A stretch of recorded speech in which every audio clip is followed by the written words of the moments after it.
ចង់ទិញជាលុយសុទ្ធក៏បានចង់បងមលោកក៏បានដែរបងប្អូនសូត្រ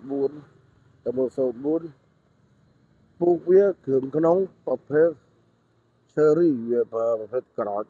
ការ៉ុតកដោលេខពុកការ៉ុតរបស់វាស្អាតអត់មានបញ្ហាប៉ះពាល់មិនបុកប៉ះទេ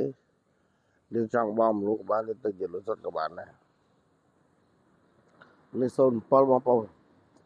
07 full option អត់បុកអត់ប៉ះធ្វើឡើងស្អាតលេងគុជហើយសបកថ្មីឡានថ្មីគុណភាពនៅទាំងអស់អត់មានបញ្ហាអីទេ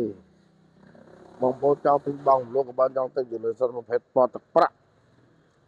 តែតងនឹងតម្លៃអាចឆាត់សួរឬក៏ចរចាតម្លៃការបងលោកក៏បានដែរបងប្អូន